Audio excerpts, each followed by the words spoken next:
You're listening to the Security Matters podcast. I'm David Puner, a senior editorial manager at CyberArk, the global leader in identity security.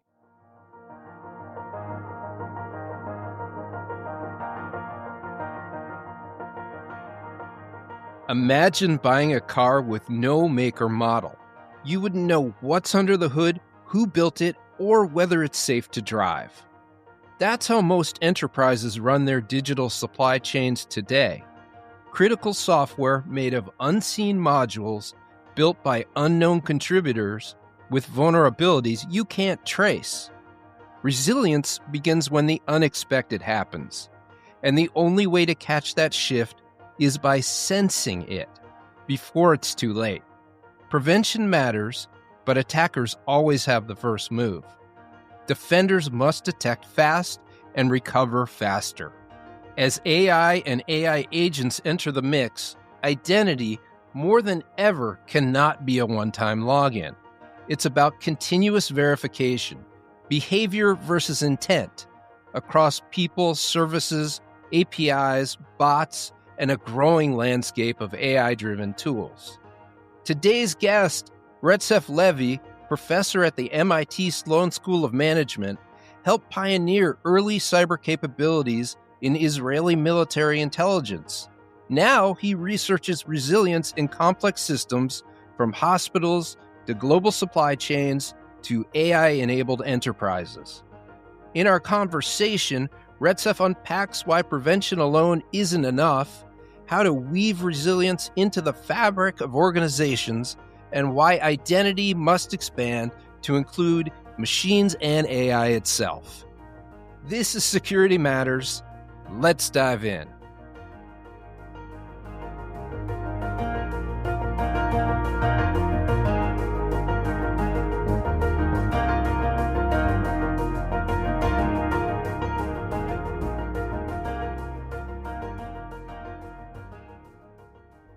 Rethink Levi, professor of operations management at the MIT Sloan School of Management. Welcome to Security Matters. Thanks for coming onto the podcast.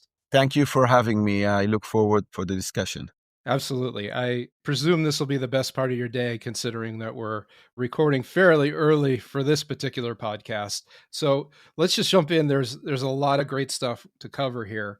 You've had an unusual path from pioneering Israel's first cyber attack capabilities as a military intelligence officer to leading research at MIT. How have those experiences shaped the way you think about AI and what it takes to build truly resilient systems? So thank you. To be honest, I cannot take too much credit for planning about my career. It came about somewhat by coincidence and random events that turned out to be very fortunate for me.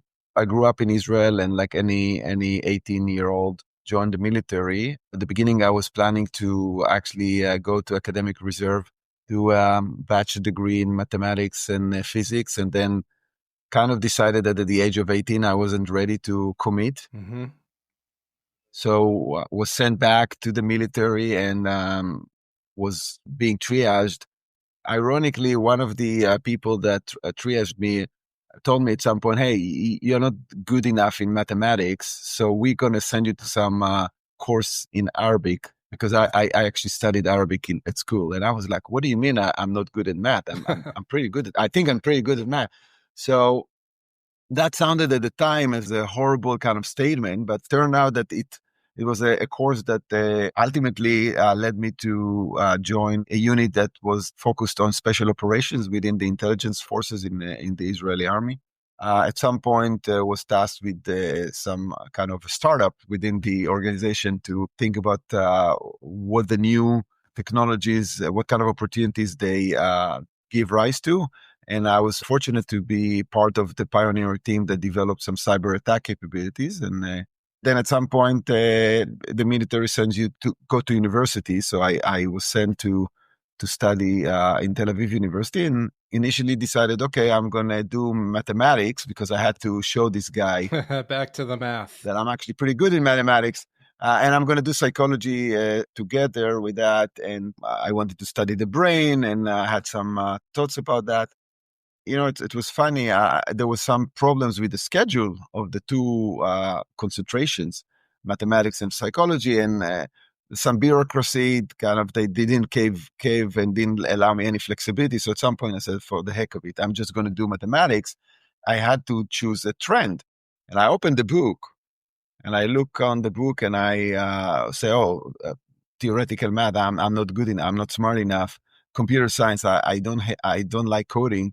Then I see that the term operations research, and I was like, "Wow!" Started reading. I didn't know what it is, and it looked interesting because it was about decisions and modeling systems, and like from the description, it sounded very interesting. And I just by instantaneous kind of intuition say, okay, I'm going to take that. That sounds interesting, knowing nothing about this.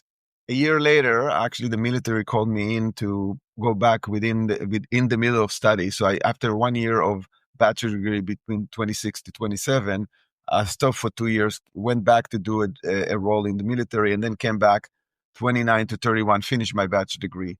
And at that point, I had a few options in front of me. I was offered the promotion to lieutenant colonel, but I decided that the roles that were offered to me are not interesting enough. And I already had 2 kids at that time. And I decided, with the encouragement of my wife, to basically take a bet and go and do a PhD at the age of 31. And when came to Cornell, did a PhD in operations research, and somehow ended up at MIT at the end. I started at 2002. The PhD finished in 2005, and 2006, suddenly I was at MIT as a faculty, and I'm there since then. It's probably something I would never imagine. To be honest, I think that even throughout my career, the time in the military, or maybe outside academia more generally, kind of really shaped the way I'm thinking about research in several ways. So the first way is that I'm really trying to motivate my research with things that are really practical, that things that you can see how the academic research touches actual decision making or actual complex systems that operate under a lot of uncertainty.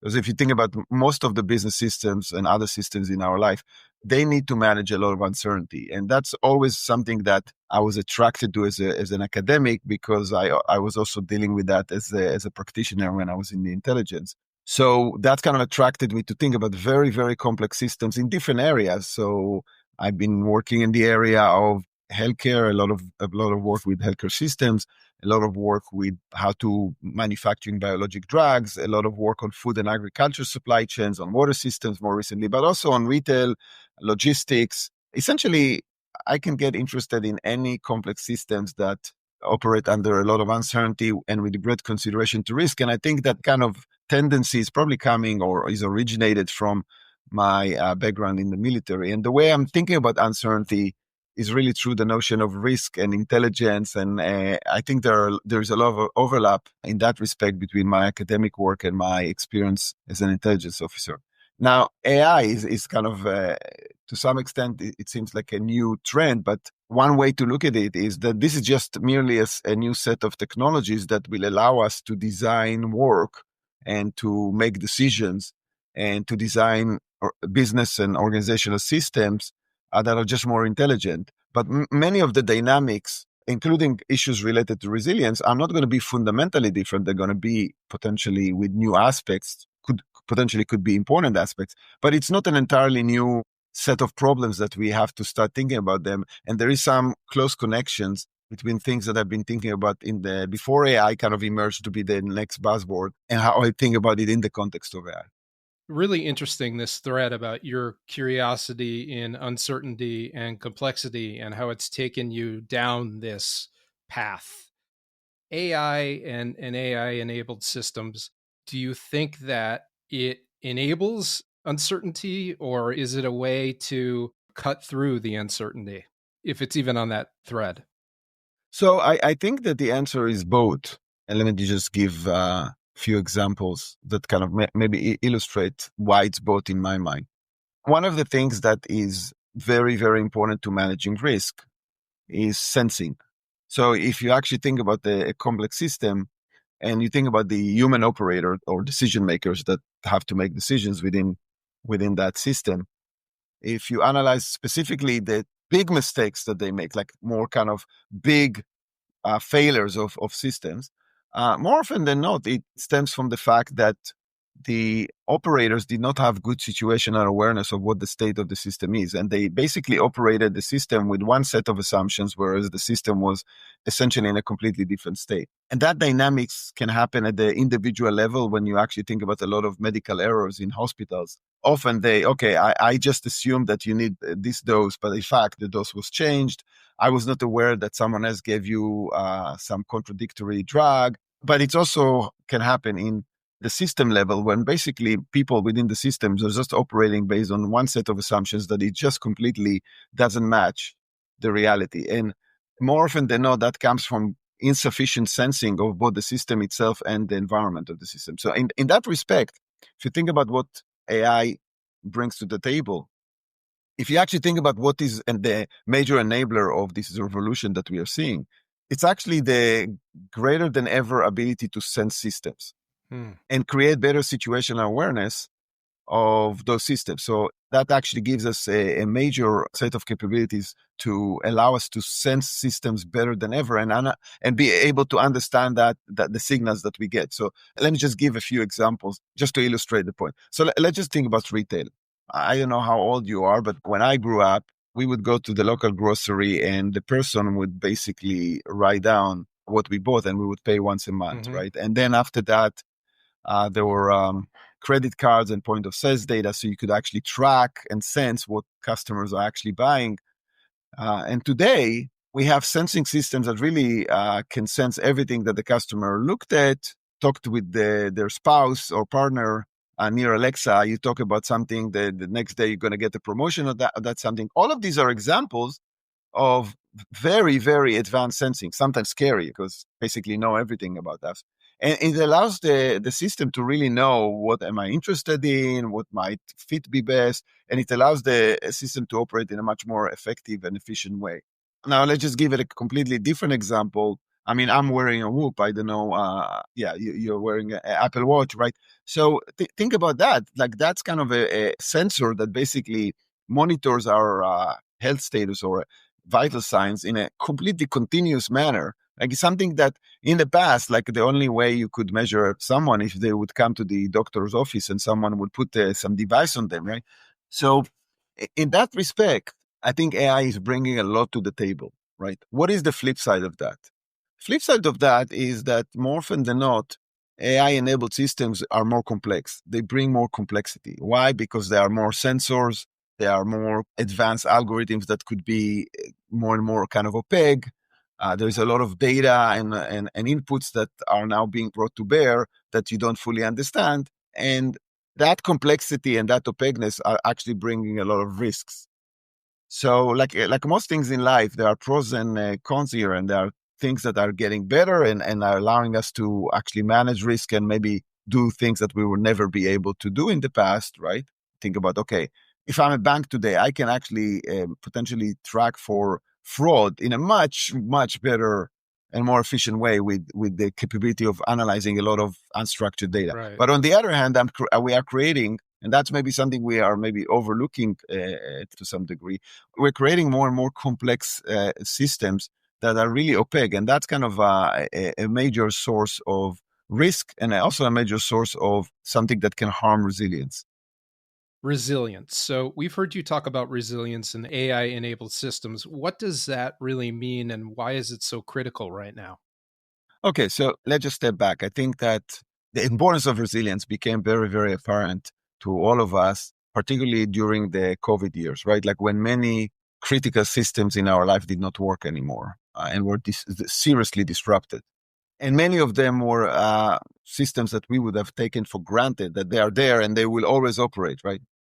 And since then, resilience became a major issue for essentially every company, but not only companies, actually, most governments, especially the federal government in the US, are very concerned with resilience. People talk about the resilience of the medical supply chain, the resilience of semiconductor chips, all of these supply chains that essentially enable critical aspects of our society and some of the most critical, in the industries that are critical for national security, for, the well-being of all of us, like food and so forth. Interestingly, I don't think that we currently have a very formal way or agreed upon way to think about resilience. And that's kind of something I've been thinking about also as an academic, because I believe that if you don't have a clear and crisp concept of what do you mean by when you talk about resilience, then it's going to be very hard to manage it.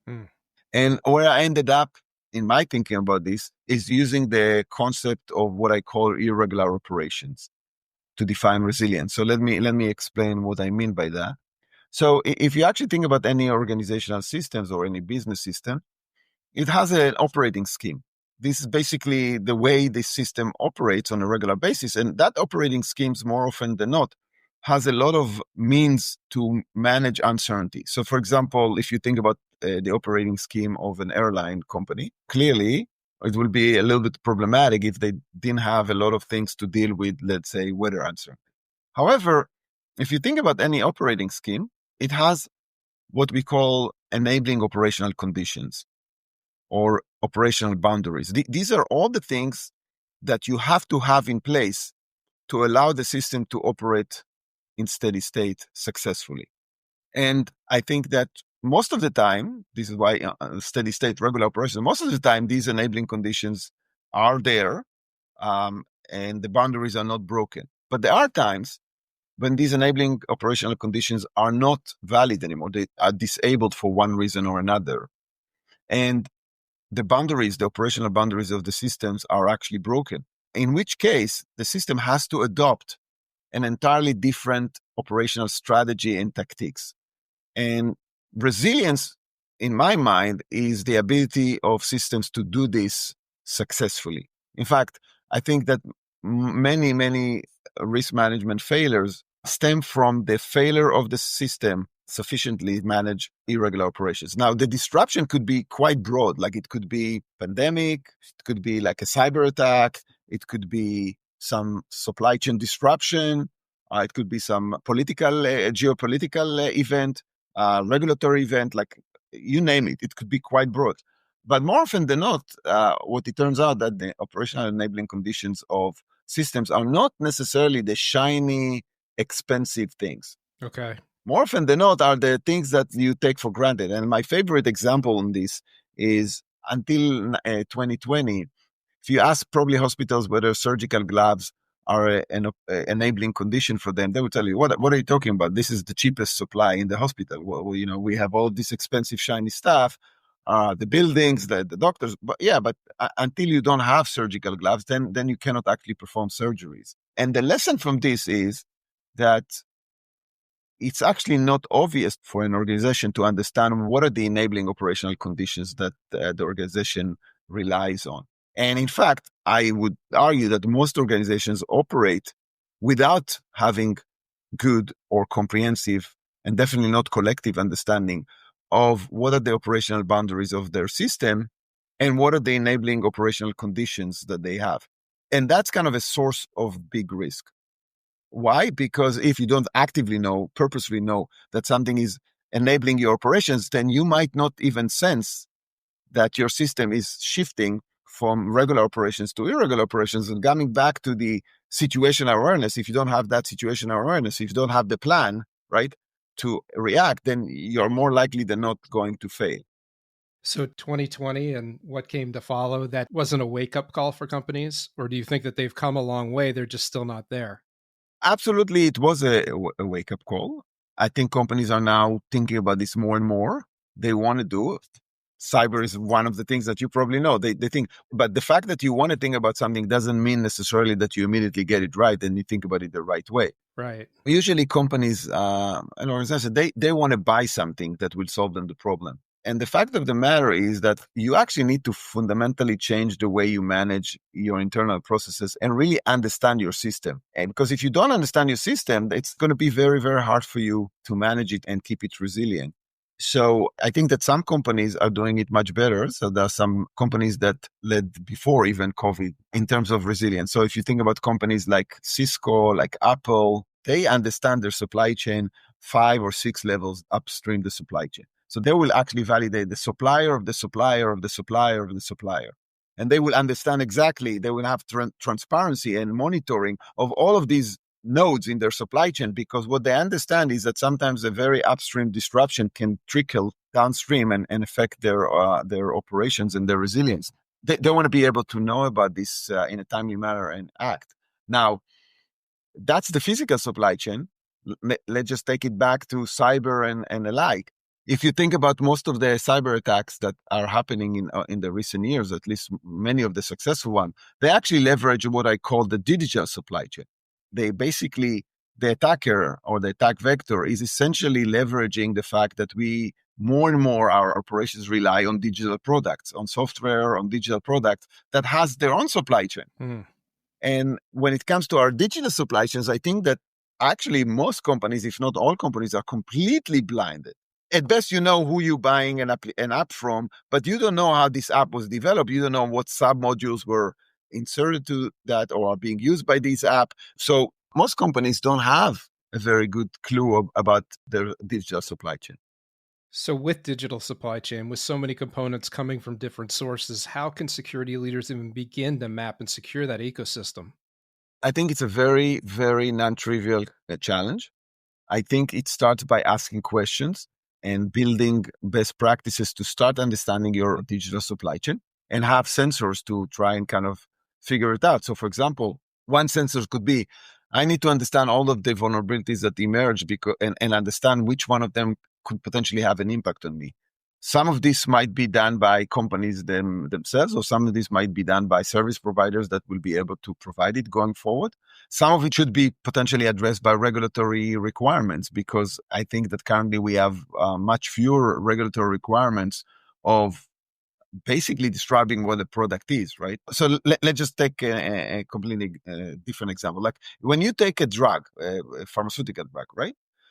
The vendor is obliged to tell you exactly what is in the drug. Otherwise, it's not going to be approved. If you buy a car, right, like you're going to get a very clear description of all the parts and where they're coming from, right? When you buy a software package, more often than not, nobody's telling you where these things are coming from. In fact, many of the software modules that are being used today and software packages are being developed as an open source code. And those of us that understand what does this mean, that means that actually there are hundreds of thousands of individual developers that are contributing to that code.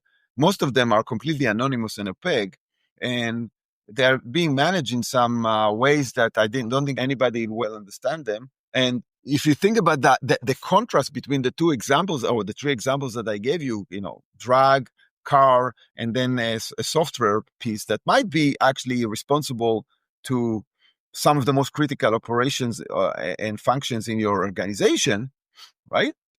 That's kind of a little bit of a scary thing, right? And I think that it's not surprising that many cyber attacks are leveraging that opaqueness. Which is a little bit ironic considering open source software is often seen as a way to increase transparency.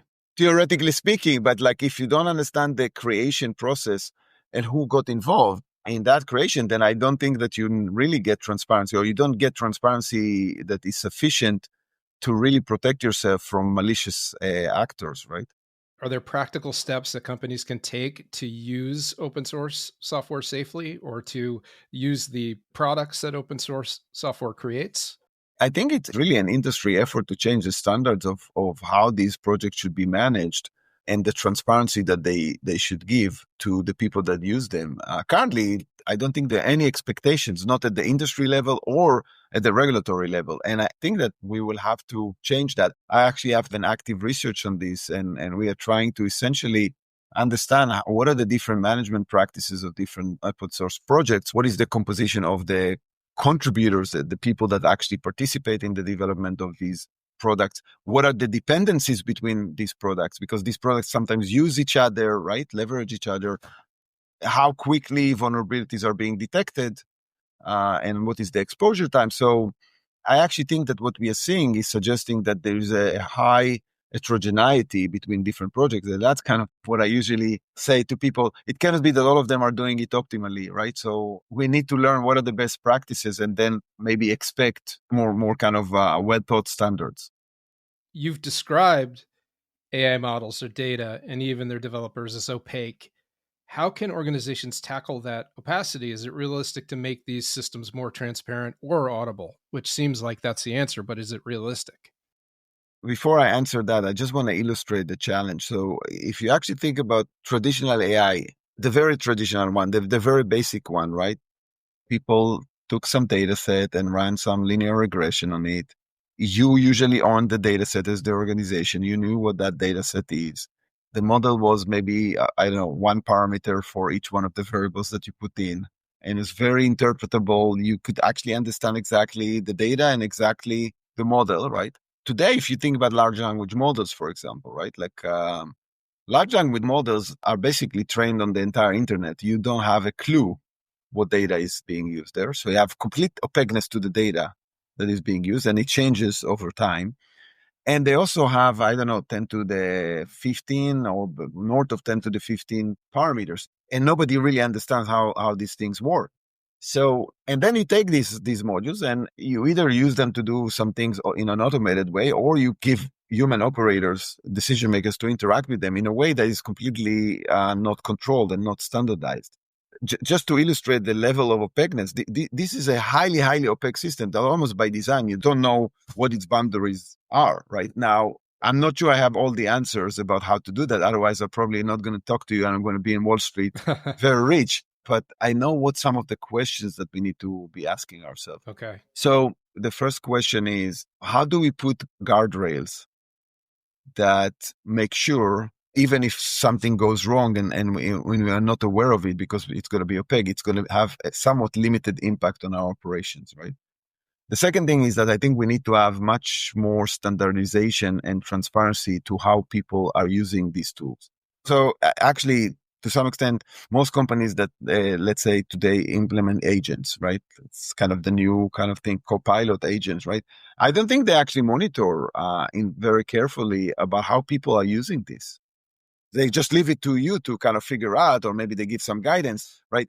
So we need to understand we are in the middle of creating now environments when we're going to have human intelligence and human agents, and we're going to have AI agents. We need to start to treat these AI agents as another human that we need to kind of be worried about their individual behaviors. It's the same way companies are very worried about employee doing something really bad, or misusing privileges. I'm sure CyberArk, that's kind of one of the scenarios that CyberArk is trying to address, right? We will have to connect, we will have to develop and expand these concepts to basically think about machine agents, machine intelligent agents that are going to start operating within our business environment, and they will have permissions and roles and behaviors, and some of it will be uncontrolled behaviors or unexpected behavior. And we will need to build the sensing system to allow us to identify this as quickly as possible and be able to prevent or contain the damage. One of the things that I think is fundamentally important in the context of cybersecurity, but it's often being missed, is that there's a notion that most of the focus is on preventing a problem, preventing an attack, blocking an attack. As an attacker, I know that it doesn't matter how much effort you're going to put on prevention, and you don't want to make it extremely easy to attack you, right? You want to make it fairly hard or challenging to attack you, but right, back to the resilience, yeah, but you have to assume that you're going to be attacked successfully. If someone really wants to attack you, they will be able to attack you. So actually, resilience, I believe, actually lies more with the ability to detect fast and sense fast that you were attacked and recover fast. Not necessarily being able to prevent, because just the statistics today, and I think the statistics is likely to become worse when systems are becoming more complex. The company sometimes takes them on average 6 months to know that they were attacked. So that's a staggering statistics in my mind. Right. And to that point, in cybersecurity, many focus on prevention. Why is that not enough? And what mindset shift is needed so companies also focus on detection and recovery? The principle of these complex systems is that the attacker has an advantage on you because the attacker is the initiator.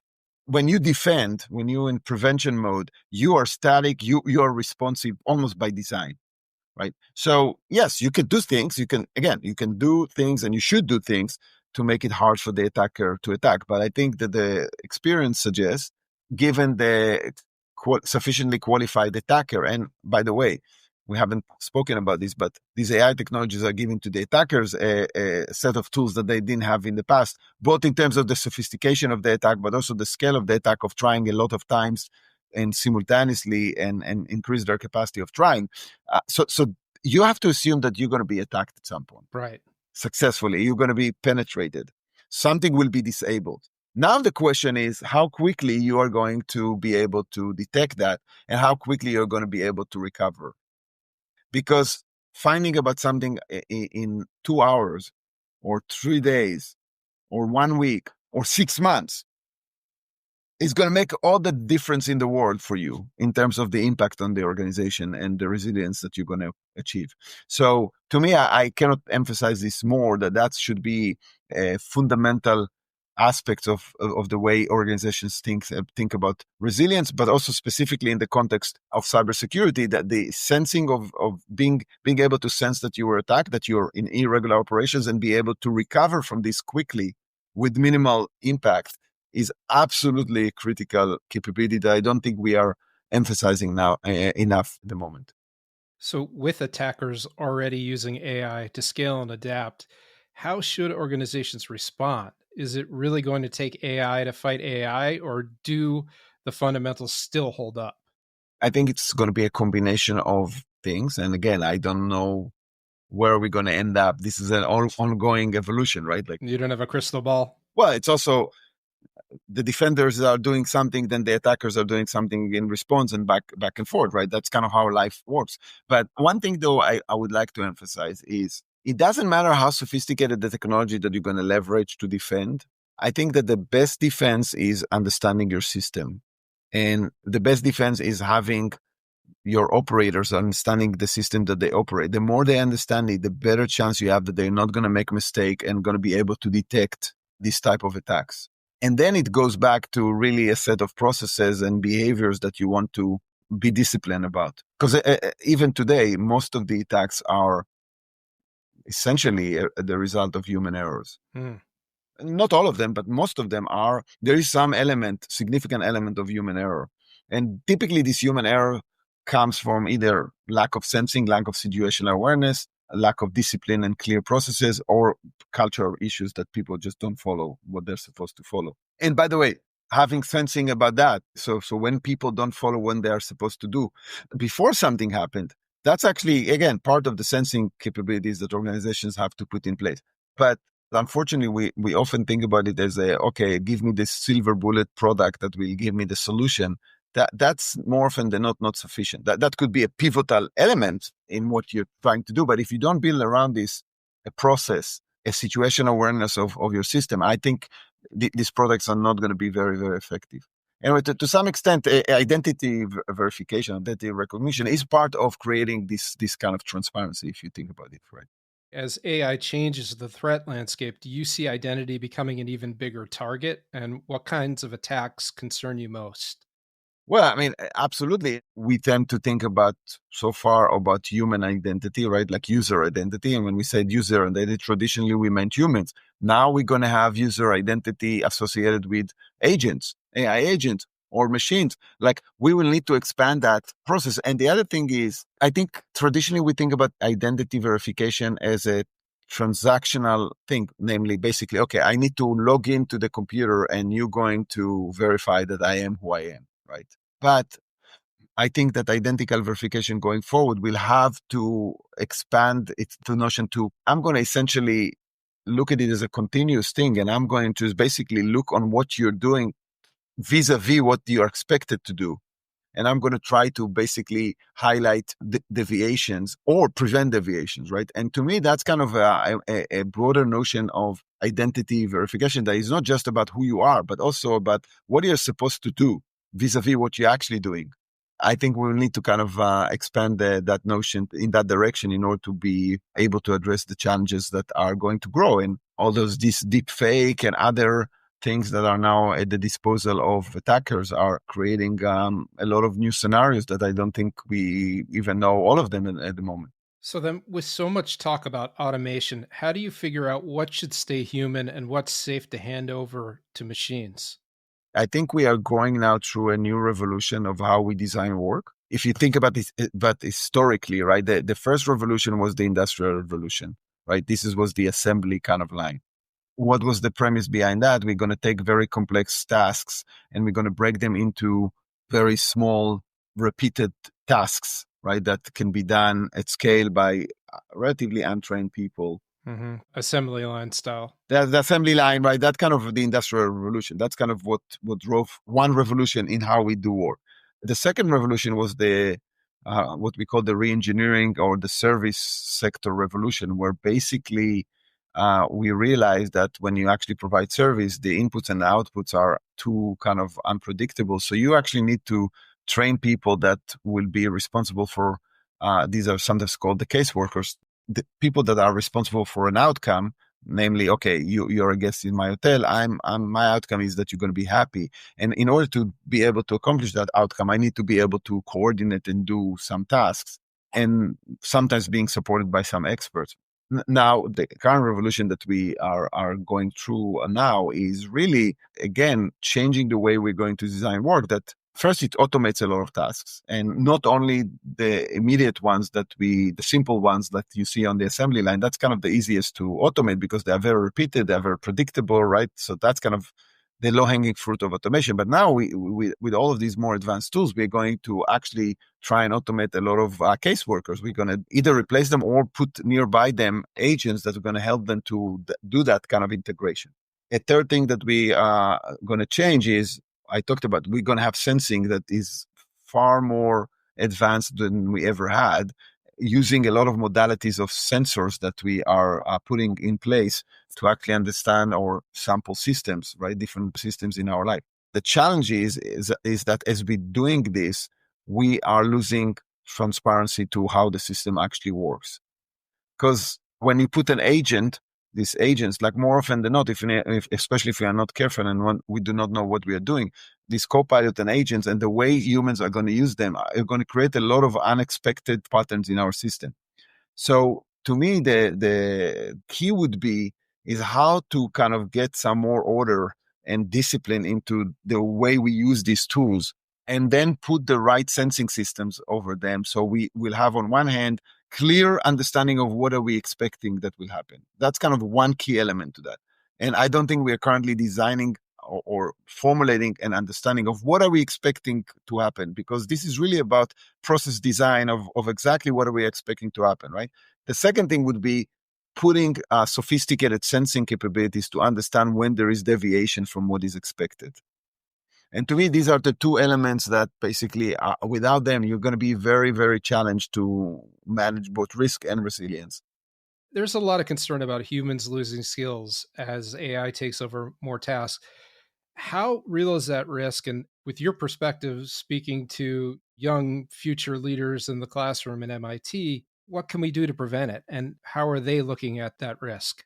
I'm glad that you brought it up because I'm actually extremely concerned by this. I think that the high level, I call it the human capability erosion. And one of the things that I think is misleading, and there's a lot of studies that say, oh, if I take one of my employees and I put them with a co-pilot, I increase their productivity, and like, that's great, amazing.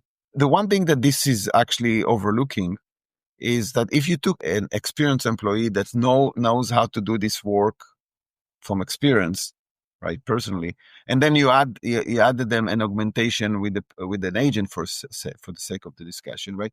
Now, okay, that's one thing, but that's not the same, and it's actually fundamentally different than if that person was initially trained with the presence of that co-pilot. So, just to illustrate the point, my joke is we all use Waze and these navigation applications, right? And it's very useful, and it really enhances our ability to go from one place to another. My joke is that if Waze goes down tomorrow, there'll be some kids that will not be picked up from school because their parents will not know how to get there. Very true. So that sounds like a little bit extreme, but like I think there is some core of truth to that. So the issue here is when I train people, I need to be very, very careful, Ben, between augmenting skills like in enhancing performance and building capability that it's theirs, that the humans. We actually do not understand very well these things, and we kind of confuse between performance and learning. this is actually something that is directly related to someone that like me that teaches, right? Because when you actually think about how you learned in life, right? Let's just think about what are the things that you think you understand the most. I would bet money that this is the things that you struggle to understand, like that you had to really kind of make an effort to get them right. You tried to think about them once, it didn't work out, you failed. Ultimately, you were able to kind of overcome the difficulty, and now you feel like, okay, I nailed it. I now know how to do it, right? Same with sport, right? Like the really high performance is coming from trying again and again and again and fail, right? There's an effort involved. So to some extent, many of these tools are removing the effort element. So, oh yeah, I have this question. I'm gonna type to ChatGPT. That's gonna give me the answer. I feel good about myself, but I'm actually not learning, and I'm shutting down my brain to some extent. So I think we have to really think strategically about how we're actually using these tools, and really not don't confuse between training and building capability for the humans versus just enhancing their performance. These are not the same concepts. Now, just to kind of make the point even more relevant here, I would say the culture of leadership now is very much, I think, affected in not positive ways by all of this digitization that we see in our life. What I observed, and something that I was trying to warn the young leaders about, is that people kind of don't feel that they need to go to the field and actually see their system, that the system that they manage in their own eyes. Just go and get a sense of what that system is about. And like personally, as someone that was a leader in practice, not in academia, like to me, there was never a time when I went actually and watched the phenomena, right, in your own eyes, the complex phenomena, that I did not come out with a major insight. And the point is, we kind of say, oh, let's just use data, let's just look at data, let's just, well, we forget that most of these data are created by an existing systems and set of processes, that if you don't understand the systems and processes that created the data, you actually don't have a very good understanding of what is going on.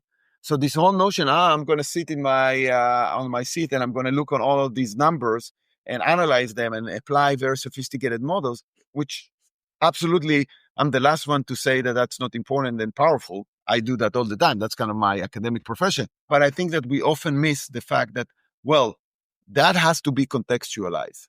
And the only way you can actually get context is by actually going and watching something, get a sense, get the intuition, get it at the tips of your fingers. And I think that we now have fewer and fewer leaders and workers and employees in companies that have that sense. And the risk is that by injecting all of these systems, we are going to lose that touch.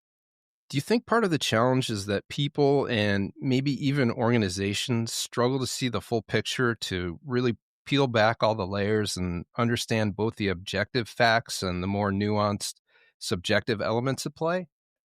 I will not use the word subjectivity and objectivity because it's sort of almost give it like an assessment. I actually want to say something different. I think that we need to understand what humans and what machines are good at. Okay. Machines are good at many things, right? They're fast, they are multitasking, they don't get tired, they don't get emotional, they can process very uninterpreted, unstructured data. But humans are far better than machines to understand nuances and context.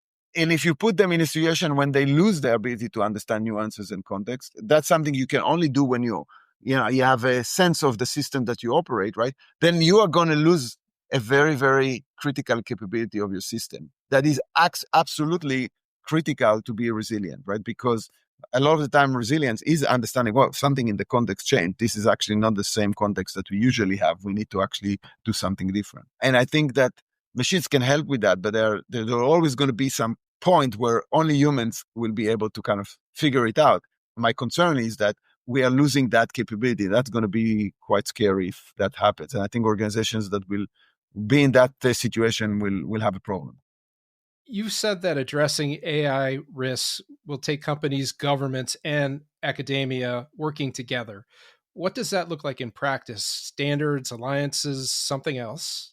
I don't think we have a good answer. So when you think about all of these developments and more broadly in resilience, I think one thing that is kind of interesting is resilience and all of the relevant aspects is the interest of everybody.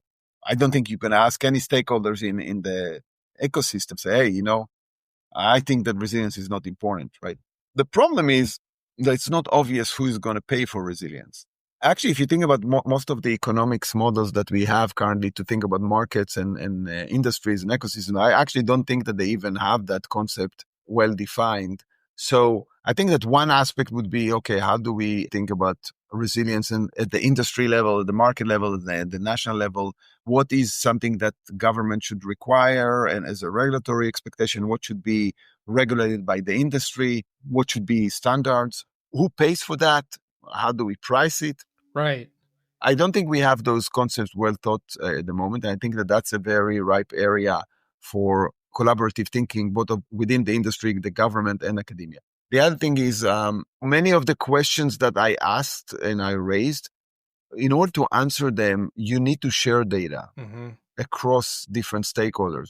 One of the issues with resilience, but specifically with cyber, I think to improve the system, you need to share data. I mean, for obvious reasons, that's kind of a challenge, right? Like, because nobody wants to share their own data on their own attacks, or right? Like, so we need to find some brokering mechanism that will allow people to share data safely. I think actually academia can play a role in that as a trusted partner. And then, of course, there are a lot of questions that I think came up throughout our discussion for which I don't know the answer, and I actually feel that nobody else knows the answer. So I think that that's kind of, we need to figure it out. And that's kind of where I think that collective thinking of different people from different perspectives is going to be absolutely critical. Do you think that market forces alone can or will ever incentivize resilience, or will it require regulation or something like cyber insurance requirements to push organizations to invest in it? My guess is that some elements of regulatory intervention and more explicit expectations about what you should and should not do will have to play some role in that. Because to some extent, this is kind of one of those risks that if you just look on an individual company, the absolute risk is small. But if you look on an industry, the absolute risk is actually almost certain. And the disruptions and the impact could be very, very high. We need the more centralized intervention. And again, of course, with some limits, right? Like we also don't want to overregulate industries and kind of inhibit innovations and alike. But there are also issues related to transparency about data. So if you actually think about this, there are now a few players, large players that basically took over what I would consider the next natural resource, which is data, and they kind of control that in many ways. And I think we need to also worry about that. So it's actually a complex set of issues that we have to be thinking about it very deeply. And again, I think we need to bring to the table kind of all the stakeholders to kind of try and figure out together the answers. Really fascinating stuff. So much we know and don't know, probably more that we don't know. Thank you, Retsa, for coming on the podcast. Really great to speak with you. Hope we can do it again sometime down the road. My pleasure. Anytime. Thank you very much for the opportunity to share some thoughts. All right, there you have it. Thanks for listening to Security Matters. If you like this episode, please follow us wherever you do your podcast thing so you can catch new episodes as they drop. And if you feel so inclined, please leave us a review. We'd appreciate it very much, and so will the algorithmic wins. What else? Drop us a line with questions, comments, and if you're a cybersecurity professional and you have an idea for an episode, drop us a line. Our email address is securitymatterspodcast, all one word, @cyberark.com. We hope to see you next time.